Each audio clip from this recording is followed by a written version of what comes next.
વૃત્તાલય સ ભગવાન જયતીય સાક્ષાત પરમ કૃપાળુ પરમાત્મા હરિકૃષ્ણ મહારાજ, આજની રવિ સભાના વક્તા શ્રી પૂજ્ય ચેરમેન સ્વામી ડૉક્ટર સંતવલ્લભદાસજી સ્વામી, પૂજ્ય કોઠારી સ્વામી, પૂજ્ય દેવપ્રકાશદાસજી સ્વામી, પૂજ્ય શ્રી વલ્લભ સ્વામી, શ્યામ સ્વામી, પ્રિયદર્શન સ્વામી, હરિગુણ સ્વામી, સૂર્યપ્રકાશ સ્વામી, વેદ સ્વામી આદિ સૌ સંતો, આજના યજમાન શ્રી અને સેવાભાવી સૌ ભક્તોને ખૂબ ભાવથી જય સ્વામિનારાયણ, જય સ્વામિનારાયણ. બધા મજામાં છો?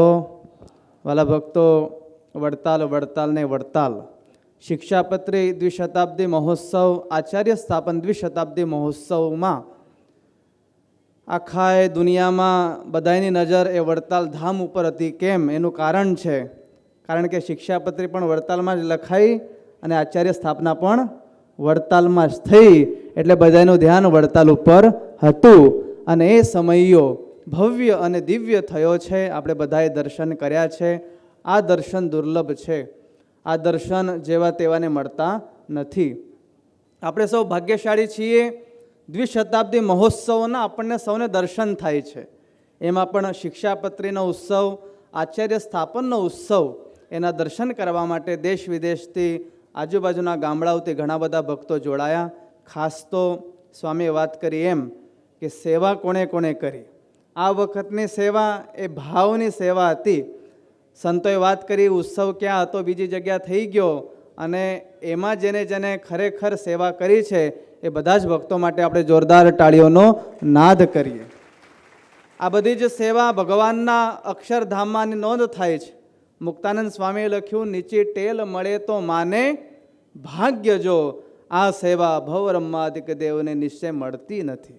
બહુ જ મોટી આ સેવા છે, પરમાત્માની સેવા, એમાં વડતાલ ધામની સેવા, જ્યાં સાક્ષાત ભગવાન વિરાજમાન છે. ત્યાં સેવાનો લાભ મળે એટલે આપણું ભાગ્ય સમજવું. ઘણા બધા ભક્તો ઘણી બધી જગ્યાએ વડતાલ ધામમાં સેવામાં હતા. ઘણા બધા લોકો દેશ વિદેશથી પણ આવીને જોડાયેલા. હું જ્યાં હતો, સ્વામી હમણાં વાત કરી એટલે તરત યાદ આવી ગયું, આચાર્ય સ્થાપનની જે છત્રી હતી ત્યાં ઘણા બધા ભક્તો પૂજન કરવા માટે આવતા હતા. સાથે સાથે શિક્ષાપત્રી લેખન હરિમંડપમાં પણ ઘણા બધા ભક્તો ત્યાં પૂજા કરવા માટે આવતા હતા. એક હરિભગતનો અનુભવ તમને કહું. આપણે તો વડતાલ રહીએ છીએ, વડતાલની આજુબાજુ રહીએ છીએ. સ્વામિનારાયણ ભગવાને જ્યાં શિક્ષાપત્રી લખી એનો મહિમા કેટલો બધો છે. એ હરિભગત જ્યારે ત્યાં આવ્યા, શિક્ષાપત્રી લેખન જ્યાં મહારાજે કર્યું ત્યાં દંડવટ કરવા માંડ્યા અને અંતરથી એવું બોલ્યા છે કે મારા કેટલા ભાગ્ય છે કે મને ભગવાન સ્વામિનારાયણની શિક્ષાપત્રી લખી ત્યાં પૂજાનો લાભ મળે છે. આપણે તો નજીક છીએ. હમણાં સ્વામીએ વાત કરી કે પ્રદક્ષિણા તો ઘણાની બાકી છે, પણ એ ભગત વિદેશથી આવ્યા હતા, એમને પ્રદક્ષિણાઓ કરી, હરિમંડપની પણ કરી, આટલી બધી ભીડમાં મંદિરની પણ કરી, પણ એને એટલો બધો ભાવ, રડી ગયા કે મને પૂજાનો લાભ મળે છે. મારા જેવો ભાગ્યશાળી કોઈ નહીં, મારા જેવો ભાગ્યશાળી કોઈ નહીં. આવા ભક્તો વડતાલ ધામમાં આવ્યા. આના માટે માત્ર ને માત્ર વડતાલ જ આવવું પડે, બીજે ક્યાંય જવાની જરૂર નહીં. આ શિક્ષાપત્રી મહારાજે અહીંયા લખી છે, આચાર્ય સ્થાપના અહીંયા થઈ છે, એટલે પૂજન કરવા માટે તો અહીંયા આવવું પડશે, આવવું પડશે ને આવવું પડશે. વાલા ભક્તો, સ્વામીએ ઘણી બધી વાતો કરી છે.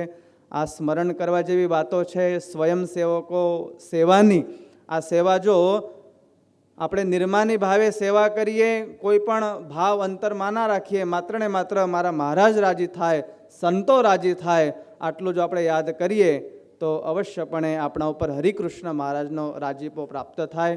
એક નહીં, અનેક ઉત્સવ આવશે.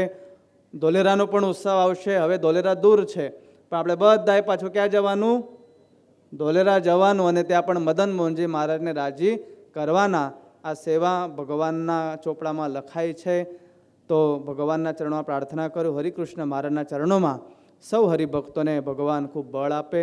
બહુ ભગવાન રાજી છે, અને વડતાલના બધા જ ભક્તો પર ભગવાન ખૂબ રાજી થાય એવી પ્રાર્થના સાથે જય સ્વામિનારાયણ.